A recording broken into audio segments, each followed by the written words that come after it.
Pardonnez-moi, monsieur le vice-président.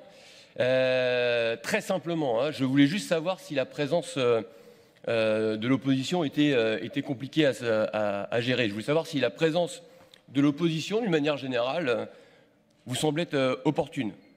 Si je pose la question, c'est parce que j'ai appris, moi, la semaine dernière, grâce à un papier, là, une double page, reçue dans ma boîte aux lettres d'élu, ce que vous allez mettre en place.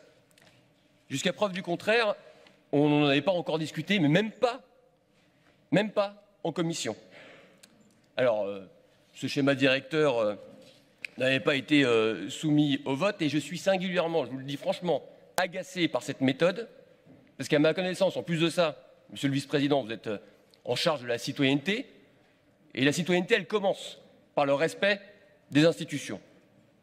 Vous terminez votre édito par cette phrase: la sécurité au plus près de chacun. Parfait.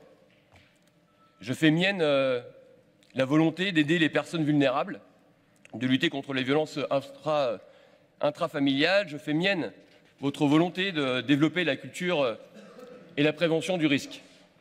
En revanche, la première des compétences en matière de sécurité, celle pour laquelle nombre d'élus ici, même, j'en suis certain, la totalité,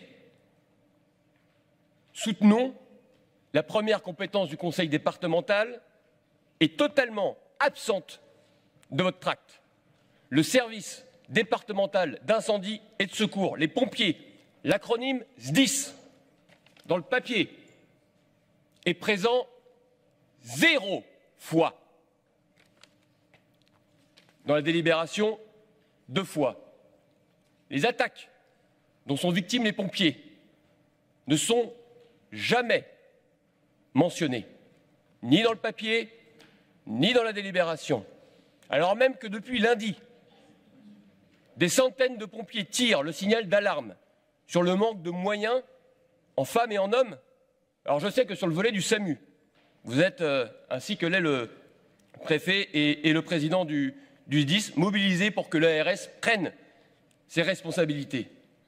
Mais lorsque je vois un schéma directeur de sécurité soumis au vote et au débat, alors que la décision est déjà prise, quand je vois ce schéma directeur de sécurité donc soumis quasiment sans une ligne sur le SDIS, sans une ligne sur les pompiers, je me demande dans quelle mesure vous avez conscience du malaise qui règne dans les centres de secours essonniens. Et à l'heure où nous sommes, je vous demande le plus simplement possible de retirer cette délibération afin que nous retravaillions ensemble sur la conception de sécurité que doit avoir l'Assemblée départementale. Je vous remercie.